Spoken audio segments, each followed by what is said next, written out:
Hola, ¿qué tal? Bienvenidos a otro episodio de su calendario económico de Bitcoin, donde cubrimos todas las noticias que necesitas saber para la semana que entra en Bitcoin. Hoy es lunes 2 de septiembre y tenemos una semana llena de actividades. Mañana se realizará la elección presidencial de los Estados Unidos, la cual será el enfoque de todos los mercados. También tuvimos que en el fin de semana vimos que Bitcoin tuvo su segundo cierre mensual más alto en la historia. Vamos a hablar de esto también en la sección de Bitcoin. Y por último, vamos a estar cubriendo una entrevista que hubo de Ruth Criboy, quien fue la directora del Banco Central de Venezuela en los años 90 y quien en su entrevista nos dejó muchísimas lecciones y varios conceptos que es muy importante repasar con respecto a el rol de los bancos centrales en estos tiempos de crisis y qué acciones podemos esperar en el futuro cercano. Esto y más en su análisis de hoy. Arrancamos como siempre con Bitcoin, quien celebró su cumpleaños número 12 este fin de semana de la publicación de su white paper. También la celebró con muy buena actividad en el punto de vista de acción de precios. Vimos que Bitcoin tuvo su segundo cierre mensual más alto en la historia, cerrando a 13.804, lo cual estaba justo por debajo de su cierre de diciembre del 2017, que fue en 13.864. Podemos ver que Bitcoin está en una clara tendencia alcista, por lo que nos muestra la pantalla y lo que nos muestra la gráfica. Sin embargo, podemos ver que este nivel de los 13.900 es un nivel bastante importante, ya que es su segunda resistencia más fuerte que le queda, ya que no hay, en verdad, la próxima resistencia sería la máxima histórica de Bitcoin, que fue en 19.892. Mucha gente está mirando esta misma gráfica y dado a que este nivel de los 13.900 tiene bastante importancia, es muy probable que hayan inversionistas tratando de reposicionarse en estos niveles, lo cual resulte en un nivel de precio un poco contencioso en el sentido de que van a haber bastantes posiciones entrando y saliendo en estos niveles, así que puede tardar un poco más de lo normal procesar estos niveles antes de que sigamos subiendo. Si nos vamos a la vela semanal, que es la que seguimos en este show normalmente, vemos que también tuvo una semana bastante positiva, arriba 5,57%.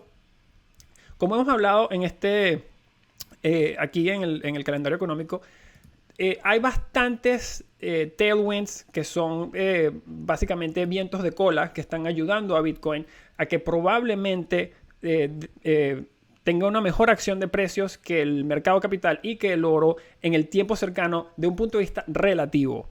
Pero también hay que tener en cuenta que los mercados tienden a tomar una pausa cuando hay eventos de alta volatilidad en el futuro cercano, como tenemos esta semana con la elección de los Estados Unidos. Y hay un escenario en particular que puede tirarle, digamos, algo bastante, puede ser un poco inesperado para los mercados, que vendría siendo una elección en los Estados Unidos contenciosa donde no se llegue a un resultado de manera rápida. Así que vamos a cubrir esto en nuestra próxima sección.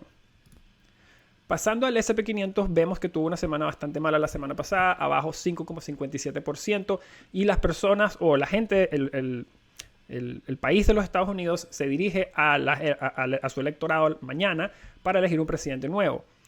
Esto con un trasfondo de casos del virus COVID que están surgiendo o continúan subiendo en los Estados Unidos, y ambos candidatos tienen propuestas muy diferentes de cómo van a tratar la pandemia si resultan elegidos. Es muy improbable que vayan a haber emociones bastante elevadas indiferente de quién gane. Sin embargo, la atención del mundo va a estar más enfocada más allá del candidato ganador. La importancia va a estar en que se llegue a un resultado o que se elija a un candidato en el tiempo que se estima en este tipo de elecciones. Ese es el riesgo mayor.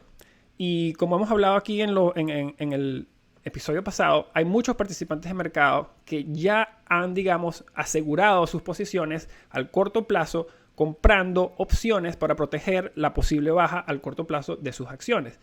Sin embargo, esta protección se compra por un tiempo determinado, y lo que hemos visto es que las protecciones que se han comprado hasta la fecha son de un tiempo corto. Una elección que se mantenga contenciosa más allá del tiempo por el cual las personas han comprado ese seguro es lo que puede resultar en, digamos, acciones inesperadas para el mercado. Más allá de la política, tenemos que más de 1.000 compañías reportan en la Bolsa de Valores americana esta semana, muchas de ellas en el sector de energía y de viajes.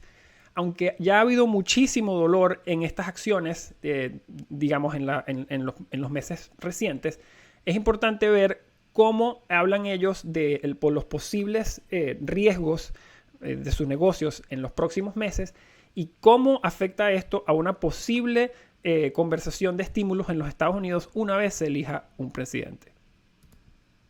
Pasando al oro, vemos que se tambaleó esta semana abajo 1,22% en vista a las elecciones de Estados Unidos mañana.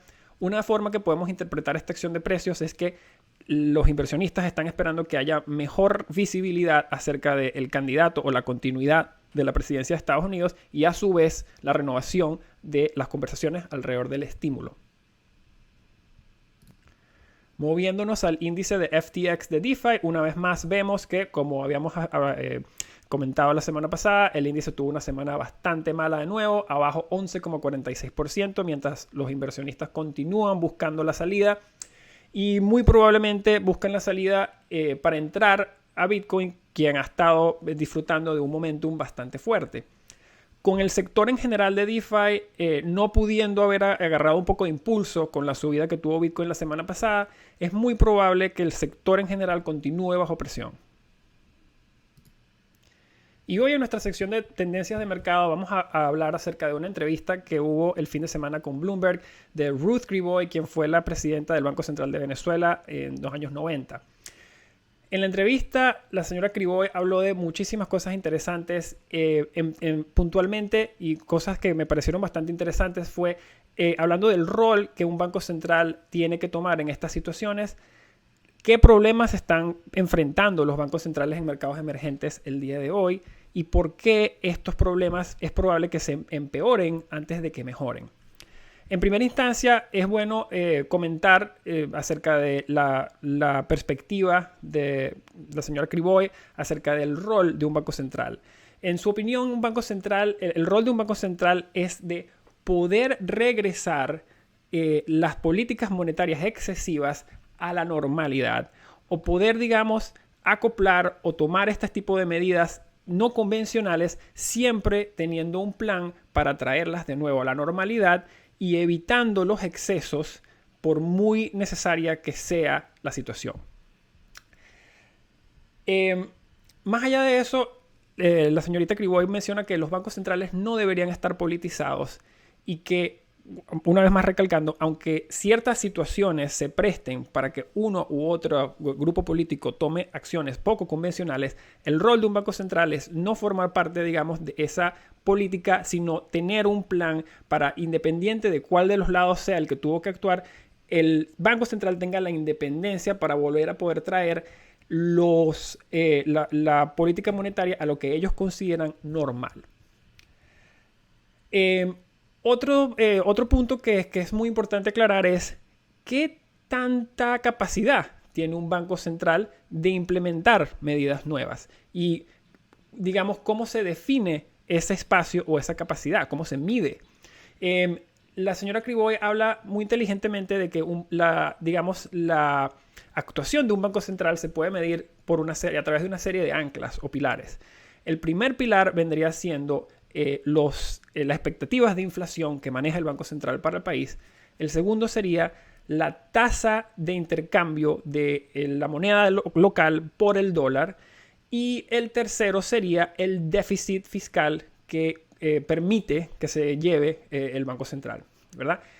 El espacio fiscal, digamos, o la flexibilidad fiscal que tiene un Banco Central se puede entender como la capacidad que tenga el Banco Central para implementar políticas nuevas o políticas diferentes sin que esos tres pilares se vayan fuera de los niveles que ellos tienen estimados como la normalidad, ¿verdad? Esto deja ver que hay ciertos bancos centrales que no tienen mucho de este espacio. Y la señora Griboy nos menciona un muy buen ejemplo, cuál sería el ejemplo de Venezuela.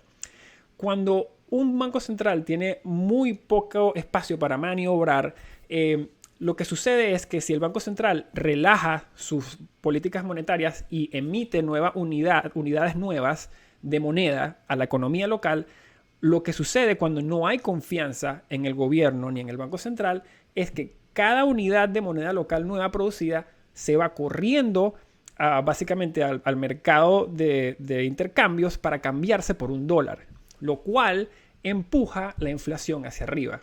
¿Qué quiere decir esto?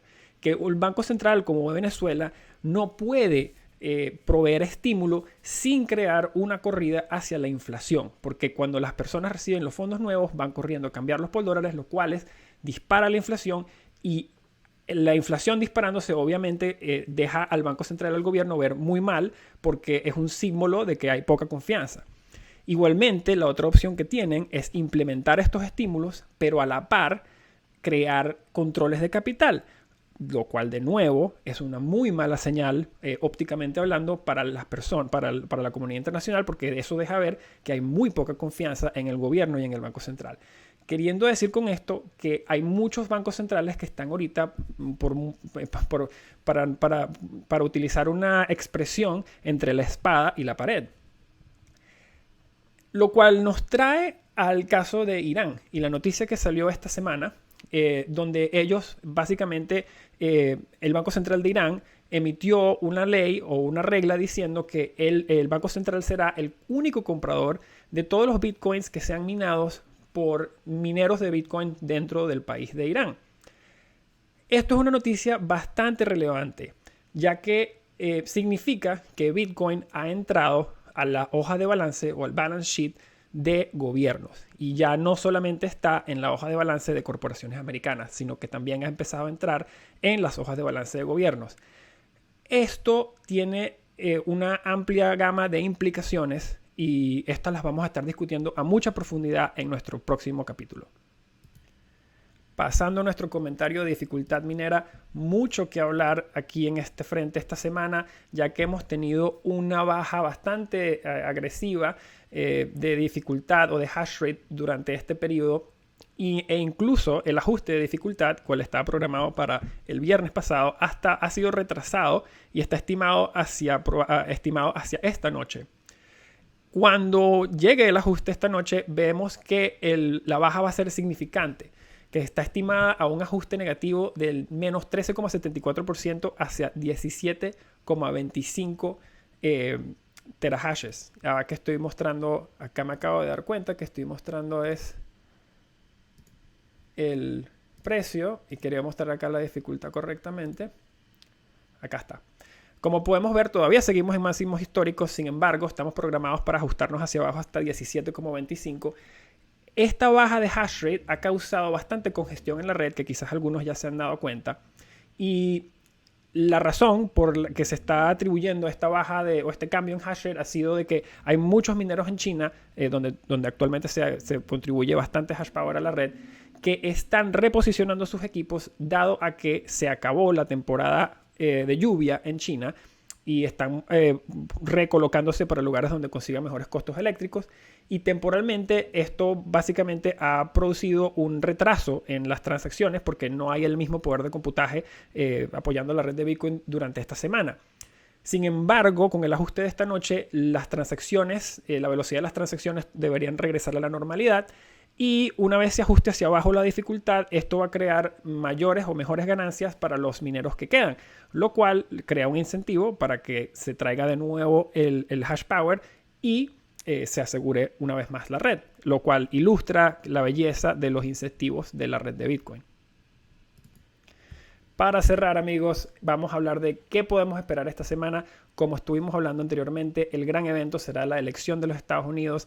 Y lo más importante de este evento va a ser no tanto quién gane, con lo cual será muy muy importante, pero más allá de eso, que se elija un ganador en el tiempo necesario, y el tiempo en el cual se requiera para llegar a esa decisión va a ser bastante importante para el mundo.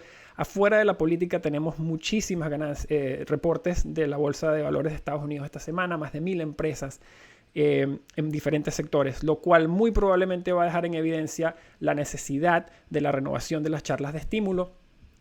En lo que respecta a Bitcoin, es probable que continúe su performance relativamente mejor al del oro de los mercados capitales, dado a todos los vientos de cola que tenemos a nivel macro.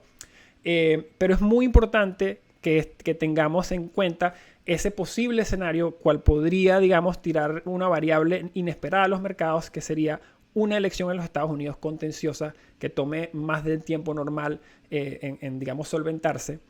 Y bueno, eso es lo que tendremos que estar pendiente esta semana. Así que, como siempre, vamos a estar cubriendo toda información relevante, la vamos a estar compartiendo a través de nuestras redes sociales, @hodlwithleden. Y también esta semana tenemos un panel de CeFi versus DeFi en el Blockchain Latam Summit con nuestros amigos de MakerDAO, así que los invito a que nos sigan. Aquí también vamos a dejar el link abajo.